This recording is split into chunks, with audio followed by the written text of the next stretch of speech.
Video like जरूर कर लीजिए और ऐसे वीडियो लगातार फ्री में पाने के लिए चैनल को तुरंत सब्सक्राइब कर लीजिए और बेल आइकन को जरूर टैप कर लीजिए ताकि आगे भी सारे वीडियो आपको मिलते रहे। यूट्यूब में फॉलो करते हैं तो प्लीज ये वाला फ्री टेलीग्राम चैनल जरूर ज्वाइन कर लीजिएगा। सारे नोटिफिकेशन सारे अपडेट यहीं पे आते हैं, ध्यान रखिए।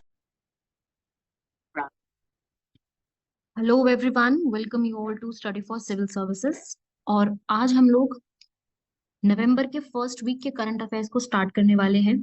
नवंबर के फर्स्ट वीक और बाकी जो डेली की वीडियोस है वो तो ऑलरेडी ओनली करंट अफेयर के चैनल पे आ रही है। आप सभी लोग जो भी डेली करंट अफेयर्स फॉलो करना चाहते हैं वो इस वाले चैनल को फॉलो कर सकते हैं।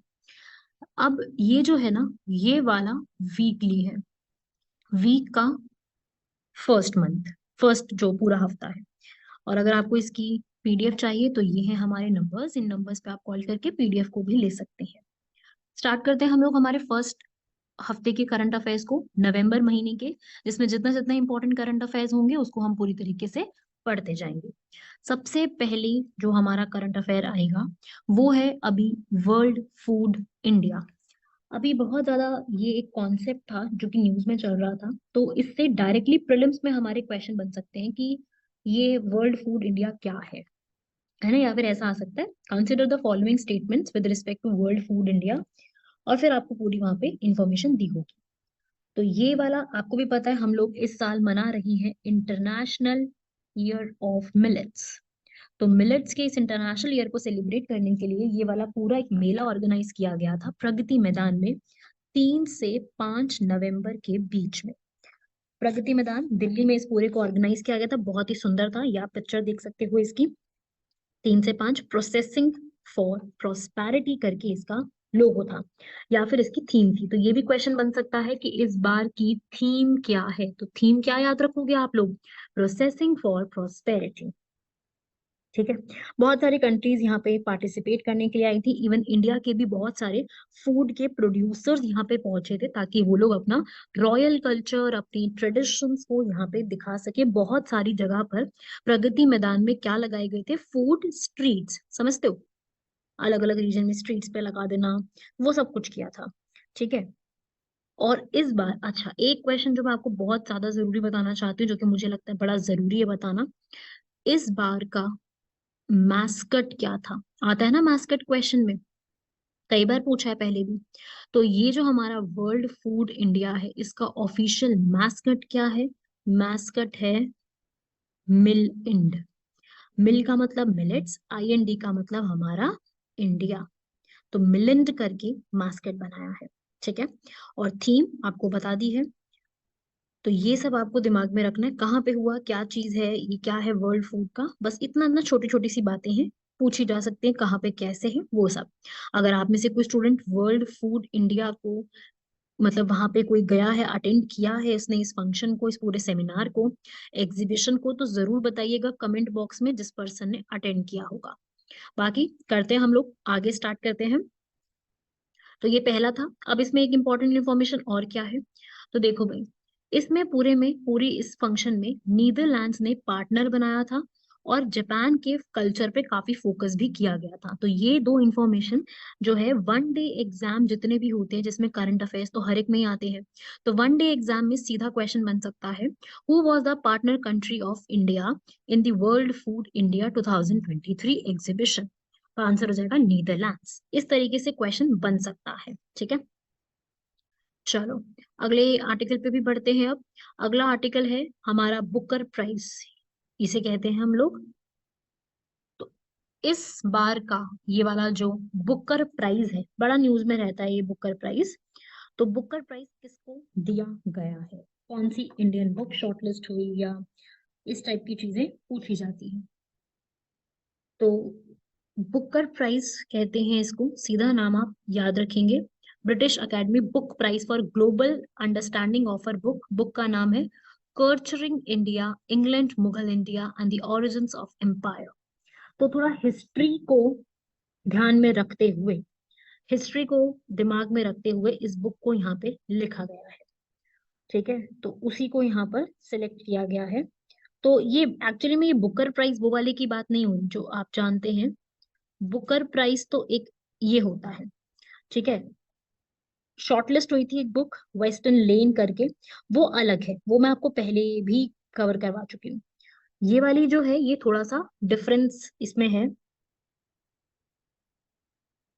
तो ये एक नंदिनी दास है जिनको ब्रिटिश अकेडमी बुक प्राइज मिला, ठीक है, बुकर प्राइज नहीं है, Booker prize is totally different. ठीक है, ये मिस दास जो है ये इंग्लिश फैकल्टी है ऑक्सफोर्ड यूनिवर्सिटी में, उनको ये अवार्ड दिया गया है। बुक का नाम याद रखिएगा, ये लिख दिया है। और किसको मिला है? नंदिनी दास को। ये बुकर प्राइज नहीं है, मैं फिर से रिपीट कर रही हूँ, ये ब्रिटिश अकेडमी बुक प्राइज है। ठीक है, यहाँ पढ़ो, British academy book prize, not Booker prize. Booker prize is different. तो कई बच्चों को ये रहता है कि ये तो बुकर प्राइज ही होगा, ठीक है, बहुत फेमस है ये प्राइज, तो ऐसा नहीं है, इसको दिमाग में रखिएगा। ऐसा नहीं है। शॉर्ट लिस्ट हुई थी, हाँ ये क्वेश्चन बन सकता है, मैं आपको एक क्वेश्चन यहाँ पे दे देती हूँ। इस टाइप का क्वेश्चन बन सकता है, which Indian origin author novel, novel का नाम है Western Lane, shortlisted for Booker prize 2023। 2023 के बुकर प्राइज के लिए कौन से ऑथर को शॉर्टलिस्ट किया है? बुक का नाम है, मतलब नॉवल का नाम है वेस्टर्न लेन, पर पर्सन का नाम क्या है? तो पर्सन का नाम नोट कर लीजिए, चेतना मारो। वैसे तो मैंने इस सितंबर में आपको कवर करवा दिया था, लेकिन इन केस अगर आपको नहीं याद है और आपका एग्जाम रिसेंटली होने वाला है दिसंबर जनवरी में, तो ये वाला करंट अफेयर इंपॉर्टेंट बन जाएगा। ठीक है, तो बुकर प्राइज इज डिफरेंट, हालांकि मिला नहीं था लेकिन शॉर्ट लिस्ट किया गया था, तो शॉर्ट लिस्ट पे भी क्वेश्चन बन सकता है। ठीक है, हाँ अगर ये पूछता है कि भारत के पहले फर्स्ट सिटीजन कौन थे जिनको बुकर प्राइज मिला है, इंडियन सिटीजन, तो भाई उनका नाम था अरुंधति रॉय। क्या नाम था? अरुंधति रॉय। ये जो है फर्स्ट इंडियन सिटीजन बनी थी जिनको ये अवार्ड दिया गया था। बुकर प्राइज मैं आपको बता दूं, ये सबसे बढ़िया बेस्ट नॉवल के लिए दिया जाता है जो कि इंग्लिश में लिखी हो। इंग्लिश में बुक लिखी होनी चाहिए, लेकिन यूके और आयरलैंड में ये पब्लिश होनी चाहिए। ठीक है, पहले इसका नाम मैकनॉल प्राइज था, अब तो इसका नाम बुकर प्राइज रख दिया, जिसमें 50,000 पाउंड होते हैं कैश के, 50,000 रुपए नहीं होते, क्योंकि इंग्लैंड की बात हो रही है, पाउंड्स में होते हैं। ठीक है, तो इंडियन ओरिजिन का याद रखिएगा, पूछा जा सकता है। फर्स्ट सिटीजन इंडियन जिन्होंने बुकर प्राइज जीता, ये क्वेश्चन ऑलरेडी भी पूछा जा चुका है, इसलिए मैंने सोचा कि आपको एक बार थोड़ा सा रिवाइज करवा दूं इसके ऊपर। ठीक है, चलिए पढ़ते हैं आगे, ये इन्फॉर्मेशन याद रखिएगा। अगला आता है, अभी हाल फिलहाल में क्रिएटिव सिटीज नेटवर्क की लिस्ट में इसको ऐड करने के लिए बात की गई है। अब क्रिएटिव सिटीज नेटवर्क न्यूज में रहता है क्रिएटिव सिटीज के नाम से, कि भाई ये कोई एक तरीके से नेटवर्क है, और यूनेस्को यहाँ पर इसको डेजिग्नेट करता है। ठीक है, यूनेस्को करता है। अब इधर जो है कोझीकोडे और ग्वालियर, नरेंद्र मोदी ने इसके लिए काफी अप्रिशिएशन भी दिया है। देखो, क्रिएटिव सिटीज नेटवर्क में काफी सारी कंट्रीज की सिटीज आती हैं, इंडिया की तरफ से दो और नई सिटीज ऐड हो गई हैं, कोझीकोडे एंड ग्वालियर। कोझीकोडे को किस कैटेगरी में डाला गया है? City of literature, and Gwalior को म्यूजिक के लिए। ठीक है, कोझीकोडे आप सभी लोग जानते हैं, बहुत ही फेमस सिटी है, कहाँ पे है? केरल में। Kozhikode is in Kerala. ग्वालियर तो पता ही है सभी लोगों को, मध्य प्रदेश में है।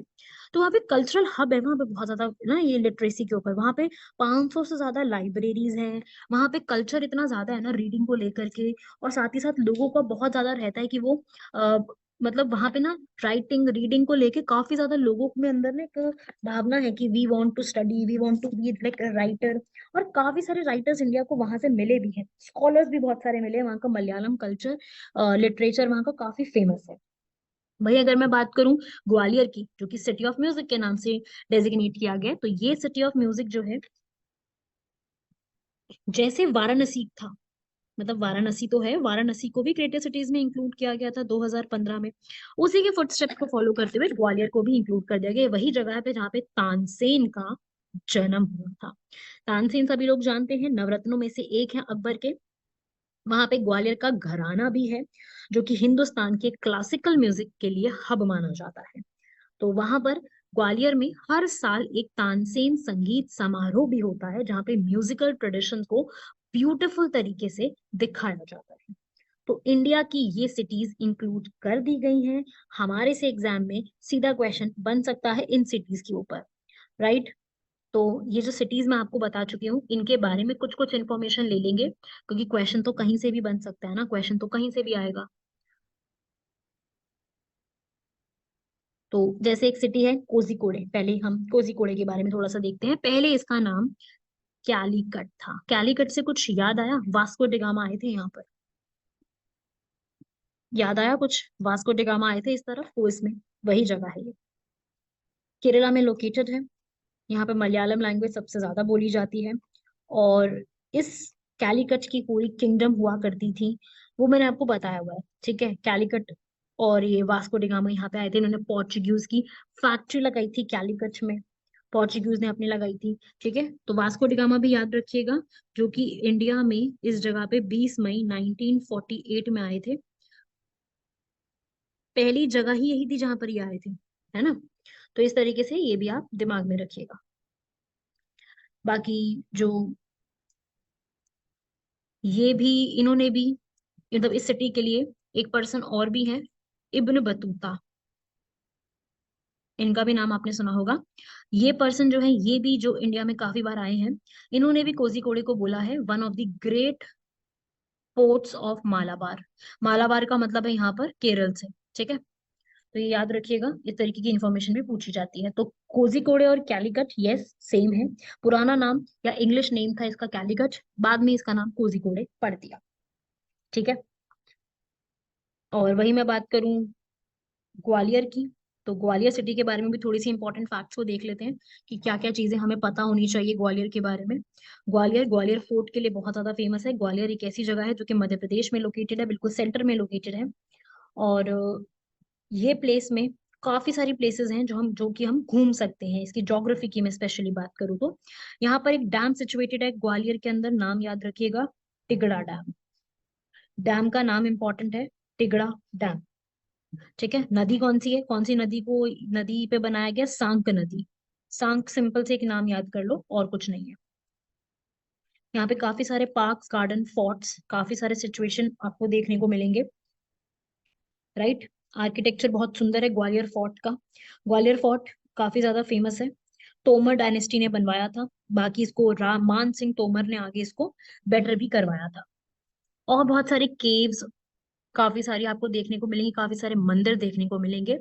वो हमारे लिए इतने इंपॉर्टेंट नहीं है, बेसिक बेसिक इन्फॉर्मेशन याद रखनी है ये वाली। चलिए, क्लियर हुआ भाई। यूनेस्को का वर्ल्ड सिटीज डे वाले दिन यूनेस्को सिटीज नेटवर्क में बहुत सारी सिटीज में से 2 सिटीज हमारी इंक्लूड कर दी गई हैं।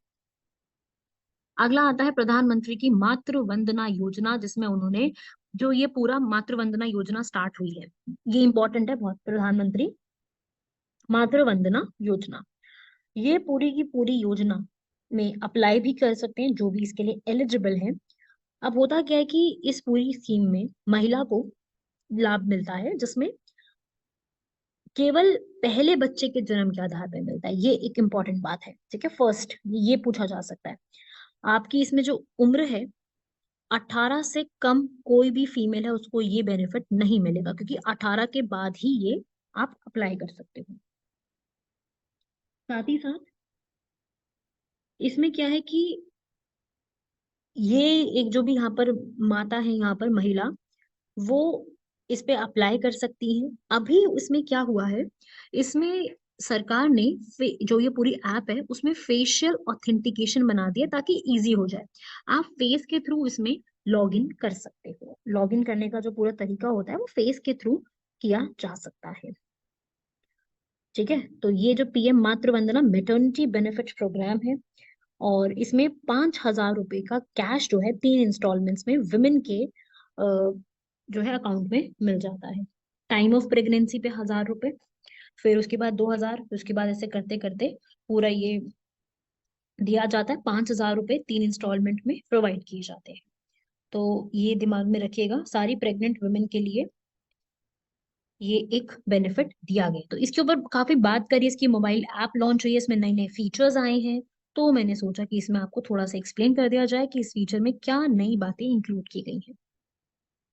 इस स्कीम को आप पूरा देख सकते हो। इसकी मिनिस्ट्री का नाम भी है यहाँ पर, विमेन एंड चाइल्ड डेवलपमेंट। और नेशनल फूड सिक्योरिटी एक्ट के तहत इसको इंट्रोड्यूस करवाया गया है। तो ये कुछ इंपॉर्टेंट फैक्ट्स हैं, आप लोगों को आते हैं, बहुत अच्छी बात है, नहीं आते हैं तो अपने नोट्स में लिख लो। वीकली तो आप रोज मेरे साथ कवर कर ही रही हो, तो वीकली का ऐसा सीन है कि आप अगर कवर करते जाओगे ना तो आपके जितने भी इंपॉर्टेंट कॉन्सेप्ट्स हैं ना वो कवर हो जाएंगे, क्योंकि मुझे पता है कि इसमें मैं बहुत डिटेल में चीजों को बताती हूँ। तो क्या होता है कि बच्चों को इससे हेल्प बहुत मिल जाती है, जो जो यहाँ पर डिटेल में बताया जाता है आप लोगों को, उससे आपको बेनिफिट बहुत मिल जाता है ना। तो ऐसा आई नो दैट, इसीलिए मैं यहाँ पर आपको बता रही हूँ, पूरा डिटेल में एक्सप्लेन कर रही हूँ ताकि आपको ईजी हो जाए। चलिए भाई, एक नया कॉन्सेप्ट निकल के आया है। ये ये जितने भी हमारे यूपीएससी के एस्पिरेंट्स है ना, उनको बड़ा जरूरी है। एक कॉन्सेप्ट निकल के आया है, प्रिजनर्स डिलेमा। हमारे जो डिफेंस मिनिस्टर है ना, उन्होंने एक शब्द का रेफर किया है, प्रिजनर्स डिलेमा। तो मैंने सोचा चलो एक ये वाला टर्म लेके आते हैं कि ये होता क्या है, क्योंकि क्वेश्चन तो देखो बन सकता है ना इससे भी कि ये ऐसा ऐसा है। तो प्रिजनर्स डिलेमा, इसमें क्या होता है, प्रिजनर्स मतलब कैदी, उनका डिलेमा है, मतलब कि वो एक तरीके से दुविधा में फंसे हुए हैं। अब क्या होता है कि इसमें, वैसे मैं इसको नॉर्मल लैंग्वेज में पहले समझाती हूँ, फिर मैं बताती हूँ कि यहाँ पे जो लिखा है उसका क्या मतलब है। होता क्या है कि प्रिजनर्स यहाँ पर दुविधा में है, उसे कहते हैं कि दो, ये है एक क्रिमिनल वन, ये है क्रिमिनल टू। दो प्रिजनर्स हैं, ये या तो एक दूसरे का कोऑपरेट करके चुप रहे, ठीक है, बताएं ही नहीं कि हुआ क्या, कोऑपरेट करें, या तो दोनों ने मिलके क्राइम किया अगर, तो एक यहाँ पे कन्फेस कर दे कि ऐसा हुआ है और दूसरा कन्फेस नहीं करना चाह रहा हो, ठीक है। तो यहाँ पे क्या होता है, ये कहते हैं हम प्रिजनर्स डिलेमा, ठीक है। ये भी गेम थ्योरी में एक बहुत ही इंपॉर्टेंट एक गेम है, ठीक है। ये इंटरनेशनल रिलेशन के कॉन्सेप्ट में भी समझा देती हूँ मैं। तो यहाँ पर इन्होंने ये बोला है भाई, ये तो हो गया प्रिजनर्स के उसमें ना, एक जो एक किसी ने क्राइम किया उस बेस पे। अब मैं आपको यहाँ पे समझा देती हूँ कि इंटरनेशनल रिलेशंस के कॉन्सेप्ट में प्रिजनर्स डिलेमा का मतलब क्या है। इसमें यह है कि दोनों कंट्रीज को एक दूसरे के साथ इतना कोऑपरेट बना के रखना है, मतलब कि दोनों कंट्रीज को कोलैबोरेट करना है। अगर कोलैबोरेशन नहीं होगी तो एक दूसरे के क्रॉस पर्पस चले जाएंगे, उल्टा चला जाएगा, ठीक है। होता क्या है कि कई बार कंट्रीज क्या करती हैं, कई बार कंट्रीज दो हैं, ठीक है, ए कंट्री और बी कंट्री कोऑपरेट कर रही है, क्यों, कल को ये मेरे पे अटैक ना कर दे, ये हम आर्म्स की रेस में फंसे हुए हैं, तो क्या, एक म्यूचुअल फियर है। तो यहाँ पे क्या है कि दोनों कंट्रीज को प्रिजनर डिलेमा से हटाना है अपने आप को, और कोऑपरेशन, ट्रस्ट, रिस्क को खत्म करने की कोशिश करनी है। तो प्रिजनर्स डिलेमा गेम थ्योरी का एक पार्ट होता है, ठीक है। तो उसी के हम कहते हैं प्रिजनर्स डिलेमा, इसको याद रखिएगा, बिल्कुल क्लियर सिचुएशन तक आने के लिए, डिलेमा को हटाने के लिए आईआर में इसको रेफर किया जाता है। प्रिजनर डिलेमा सिचुएशंस को एक तरीके से सॉल्व करने के लिए बनाया गया। यहाँ पे पढ़ेंगे, रीजन भी लिखा हुआ है साफ साफ, ठीक है। तो ये एक टर्म आई थी ना, इसे मैंने सोचा कि चलो एक्सप्लेन कर देते हैं। यहाँ पर आप इसको पढ़ के देख लो, प्रिजनर डिलेमा एक कोऑपरेशन का लेसन है, ठीक है। ये हमारे से यूपीएससी प्रीलिम्स में बिल्कुल पूछा जा सकता है, प्रीलिम्स का इंपॉर्टेंट पार्ट है, ठीक है। तो भैया बस, ठीक है ना। अब मैं आपको एक बार थोड़ा सा और इसको समराइज कर देती हूँ आपके लिए। अब क्या है ना कि एक क्राइम हुआ, ए और बी ने क्राइम कर दिया, लेकिन उस पर्सन ने क्राइम किया, इसका हमारे पास कोई स्ट्रॉन्ग एविडेंस नहीं है। तो पुलिस वाला क्या कर सकता है, देखो पुलिस वाला क्या कर सकता है, सुनो इस बात को समझना जरा, एक छोटा सा ना, और हम इसमें मैं आपको और अच्छे से समझा देती हूँ, मुझे ऐसा लग रहा है कि आपको मैं समझा ही देती हूँ तो बढ़िया रहेगा, मेरे साथ देखो एक बार, देखो भाई, ए है और बी है, दोनों चुप रहेंगे, खत्म बात। दोनों चुप रहेंगे, क्राइम का पता ही नहीं है, तो क्या होगा, 1 साल की जेल हो जाएगी, दोनों साइलेंट है, ठीक है। ए और बी दोनों, पहला सिचुएशन, ए और बी दोनों ने कन्फेस कर दिया भाई कि हमने ही अपराध किया है, दोनों ने मिलके कन्फेस कर दिया, तो दोनों को 10 सालों की जेल। अब सिचुएशन ये आती है कि एक ने कन्फेस कर दिया, दूसरा कन्फेस नहीं करता, ठीक है। तो दोनों में से समस्याएं दोनों की अलग अलग आ रही हैं, ये एविडेंस नहीं है दोनों के अगेंस्ट, कन्फेशन पे बात चल रही है, तो उस केस में 15 साल की जेल होती है। इसे ही कहते हैं डिलेमा, इसे ही डिलेमा कहते हैं, ठीक है। तो इसका एक मैट्रिक्स बनाते हैं हम लोग, एक बढ़िया सा मैट्रिक्स बनाते हैं इसका, अगर ए साइलेंट रहा और ए कन्फेस कर दिया, यही सिचुएशन हो सकती है। बी साइलेंट रहा, बी ने कन्फेस कर दिया, तो क्या सिचुएशन बनेगी? ए साइलेंट, बी साइलेंट, 1 साल की दोनों को जेल, ए और बी दोनों को 1 साल की जेल। अब अगली सिचुएशन देखो, बी साइलेंट, ए कन्फेस, ए ने कन्फेस कर दिया, बी साइलेंट है, तो भाई ए को 15 साल की जेल, जिसने कन्फेस कर दिया, बी को कोई जेल ही नहीं है ना, क्योंकि उसने तो कन्फेस ही नहीं किया, उनके खिलाफ कोई प्रूफ भी नहीं है। अब इस वाले पे आओ दोबारा। अब ए साइलेंट और बी ने कन्फेस कर दिया, ए साइलेंट था, बी ने कन्फेस कर दिया, तो उस केस में ए को तो सजा ही नहीं हुई ना, लेकिन बी ने मंजूर मान ली, तो 15 की। अब अगला सिचुएशन में देखो, ए ने कन्फेस कर दिया, बी ने भी कन्फेस कर दिया, तो दोनों को 10-10 साल की जेल। ठीक है, तो भाई वही है आउटकम। तो आप सोचेंगे कि यार ये तो बेकार चीज हो गई, बढ़िया तो यही चीज होगी ना, फिर दोनों चुप रहो। इस केस में दोनों चुप रहे, 1-1 साल की जेल की, खत्म, बिल्कुल सही बात है ना। तो होता यह है कि इसे यही हो गया, बात खत्म हो गई। लेकिन अगर एक चुप हो गया, दूसरे ने बोल दिया भाई, तब तो दिक्कत आ गई ना, तो समझ नहीं आ रहा आपस में। तो वही है कि दोनों को बोल देना चाहिए। बाकी देखो भाई, हर एक की अपनी अपनी मर्जी के ऊपर है, मेरे को तो कॉन्सेप्ट समझाना था आपको। आपने कोई क्राइम नहीं किया है, ये तो मैं सिर्फ समझा रही हूँ आपको कि भाई डेलिमा का अर्थ क्या होता है। बाकी ऐसा नहीं है कि कोई क्राइम करके ऐसा करना है वैसा करना है, ज्यादा डिटेल में मत चले जाना। ये मत सोचना कि सारा कुछ ऐसा होगा वैसा होगा, अरे भाई एक तिगड़म है बस, कि ऐसा होता है, एक शब्द है बस, ठीक है। चलो अगला देखेंगे भाई, डॉल्फिन को कंजर्वेशन करने के ऊपर काफी ज्यादा न्यूज आ रहा था, तो अक्टूबर 23 और 24 को बहुत से रिप्रेजेंटेटिव्स आए थे, और रिवर डॉल्फिन और उसकी कंजर्व करने के लिए काफी सारे डिक्लेरेशंस को साइन करके गए हैं, जिसमें कौन कौन सी कंट्री थी? Bangladesh, Bolivia, Brazil, Cambodia. Cambodia और कोलंबिया अलग अलग हैं। इक्वाडोर, ठीक है, इंडिया, नेपाल, पाकिस्तान, पेरू और वेनेजुएला। तो ये सारी कंट्रीज ने मिलकर के डॉल्फिन कंजर्वेशन पे स्टेप्स को लिया है। ठीक है, डॉल्फिन इंडिया में भी आप जानते हैं अच्छी खासी मिलती है, तो कंजर्वेशन का प्रोजेक्ट वही चीज चल रही है। इसको याद रखिएगा, बन सकता है इस पे सवाल। छोटा सा आर्टिकल है पर हमसे पूछा जा सकता है। तो ये कंजर्वेशन जो है वो तो डॉल्फिन की काफी न्यूज में कभी ना कभी रहती ही है। अगला आर्टिकल है भाई, अभी इंडिया और बांग्लादेश के प्राइम मिनिस्टर्स ने मिलकर के काफी सारी चीजों को यहाँ पर जो है इनॉग्रेशन किया है, जैसे कि ये देखेंगे आप, इंडिया और बांग्लादेश दोनों ने मिलके किया है। तो इंडिया बांग्लादेश के जो ये रेलवे लिंक्स बनाए गए हैं, और ये जो एक मैत्री पावर प्लांट इन्होंने इनॉग्रेट किया है, वो मैं आपको बता दूं यहाँ पर, इसे मैत्री थर्मल पावर प्रोजेक्ट के नाम से जाना जाता है। बांग्लादेश में लोकेटेड है, पसूर रिवर के किनारे।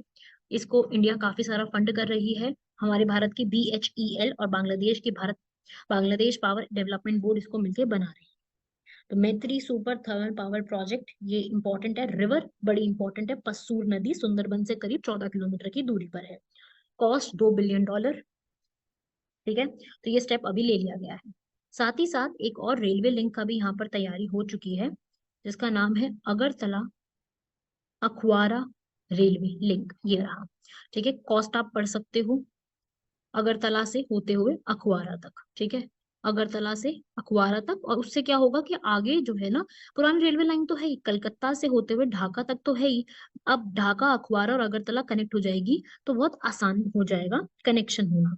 तो नॉर्थ ईस्ट के साथ कनेक्शन हमारा काफी इजी हो जाएगा। ठीक है, तो बांग्लादेश और त्रिपुरा के बीच में है, ये छोटी सी है रेलवे लिंक, 12.24 किलोमीटर की है केवल, जिसमें से ज्यादातर ये बांग्लादेश में है, क्योंकि ज्यादा हिस्सा इसका बांग्लादेश में है। तो इस तरीके से ये आसानी हो जाएगी, त्रिपुरा से डायरेक्टली कनेक्टिविटी मिल जाएगी कलकत्ता में। ठीक है, आना जाना आसान हो जाएगा, इसे अखुआरा अगरतला लाइन कहते हैं, इंडिया और बांग्लादेश के बीच में, ताकि इजी हो जाए। तो इतनी बड़ी जो कलकत्ता से अगरतला की जो रेलवे लाइन थी, वो पहले बहुत लंबी तक तरीके से जाती थी, अब ये 10 घंटे तक रिड्यूस हो गई है। अब ये 10 घंटे में पहुंचा जा सकता है कलकत्ता से अगरतला तक। ठीक है, तो ये भी एक इन्फॉर्मेशन याद रखिएगा, इससे भी सवाल बन सकते हैं। चलिए आगे बढ़ते हैं, ये वाली स्टेटमेंट आपको लर्न करनी है पूरी, जितना बताया आपको पढ़ सकते हो आप पूरा। तो सारे प्रोजेक्ट्स अब हो गए हैं, इंडिया बांग्लादेश बढ़िया रिलेशन हो रहे हैं, स्ट्रांग होने की कोशिश में है आगे काफी ज्यादा। चलिए अगला प्राइज है एक, ये काफी इजी सा है, प्रीलिम्स में सीधा सीधा पूछा जाएगा। तो ये है सीधा सेकंड रोहिणी नायर प्राइज। अब ये एक प्राइज दिया जाता है, रोहिणी नायर प्राइज कहते हैं इसको। 10 लाख रुपए का एक प्राइज है ये, जो कि एक सोशल वर्कर को इस बार मिला है। सोशल वर्कर का नाम है दीनानाथ राजपूत, छत्तीसगढ़ बस्तर जिले से बिलोंग करते हैं, जिन्होंने ट्राइबल वुमेन्स को एम्पावर करने के लिए काम किया। पहले ये इंजीनियर थे, इन्होंने आगे चल के नक्सलाइट एरिया में काफी हद तक सोसाइटी के लिए काफी काम किया है। ये रोहिणी नायर प्राइज के नाम से जाना जाता है। बस्तर जिले में 10 लाख, ट्रॉफी, ये सब कुछ यह इनको मिला है। ठीक है भाई, इससे एग्जाम में सीधा सीधा पूछा जा सकता है। ठीक है, तो ये प्राइस के बारे में दिमाग में रखिएगा।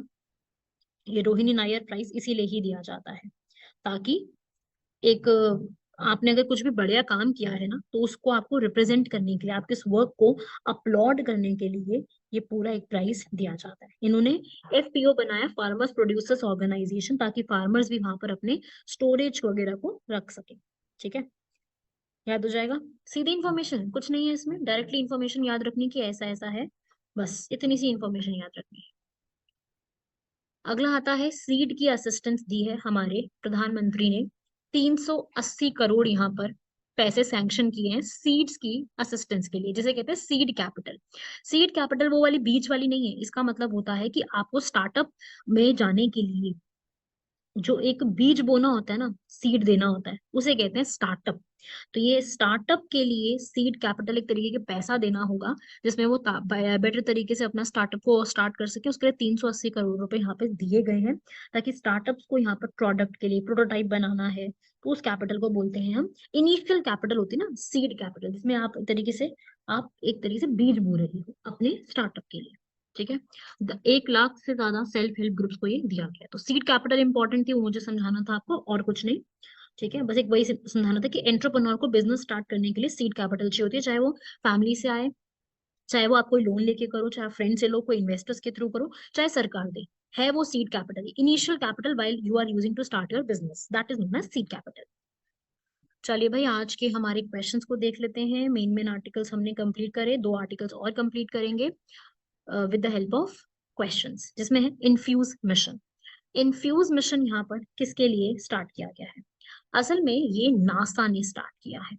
नासा ने अपना एक इन्फ्यूज मिशन स्टार्ट किया, ताकि वो सुपरनोवा रिमेंट को पढ़ सके, साइनस लूप सुपरनोवा रेटेंट को पढ़ सके। इन्फ्यूज की भी फुल फॉर्म है integral field ultraviolet spectroscope experiment, जिसमें वो स्टार्स की जो लाइफ होती है, स्टार्स की लाइफ और डेथ को स्टडी करेंगे, only about the stars. Stars के किस तरीके से जन्म होता है, किस तरीके से इनकी डेथ होती है, तो नया स्टार सिस्टम कैसे डेवलप होता है, उसकी स्टडी के लिए इन्फ्यूज मिशन को स्टार्ट किया गया। क्लियर हुआ? तो ये भी लर्न करना है, इंपॉर्टेंट मिशन है, करंट अफेयर में है, इसलिए मैं अभी करवा रही हूँ। मेन बात ये होती है कि अपने को बस एक तरीके से क्वेश्चंस के साथ बने रहना है। ठीक है, ये मैंने क्वेश्चन की फॉर्म में पूछ लिया है, तो ये भी आर्टिकल ही, बस मैं क्वेश्चन की फॉर्म में पूछ रही हूँ। चलिए भाई, एक और क्वेश्चन है बड़ा ही मजेदार, ISA international solar alliance. I hope सब लोगों ने इसके बारे में जरूर कभी ना कभी पढ़ा होगा। इंटरनेशनल सोलर अलायंस इंडिया द्वारा शुरुआत किया गया एक अलायंस है, जो कि 2015 में शुरू हुआ था, और जिसमें यही था कि हमें सोलर एनर्जी को काफी ज्यादा कंट्रोल में रखना है। तो इंडिया ने इसको स्टार्ट करवाया था। इसमें 101 से ज्यादा मेंबर्स जुड़े हुए हैं। अभी इसके हेड हैं अजय माथुर। तो इसके बारे में इंफॉर्मेशन है, दोनों की बिल्कुल इंफॉर्मेशन सही है। इन्होंने 2030 तक 1 गीगावाट्स तक बात की है, 1 टेरावाट्स तक। और यूनाइटेड नेशन जनरल असेंबली ने आईएसए को 2021 में ऑब्जर्वर स्टेटस दिया हुआ है। तो दोनों स्टेटमेंट्स ठीक लिखिए, आंसर इज बोथ 1 और 2। तो ये इन्फॉर्मेशन अपने दिमाग में रखिएगा, ये सारी की सारी चीजें पूछी जा सकती हैं। जितना भी यहाँ पर पढ़ाया गया है वीकली करंट अफेयर्स में, डेली भी आते हैं वैसे तो मेरे डेली वाले करंट अफेयर्स, आप एक चैनल पे जा सकते हैं, डेली करंट अफेयर्स का चैनल है, वहां पे जाके आप अपनी बाकी की पढ़ाई भी कर सकते हैं। राइट, ये भी आप कर सकते हो। चलिए भाई, यहाँ तक कंप्लीट कीजिएगा। लेक्चर कैसा लगा कमेंट बॉक्स में जरूर बताना। मिलते हैं आप सभी लोगों से अगले लेक्चर पे। धन्यवाद, शुक्रिया, जय हिंद।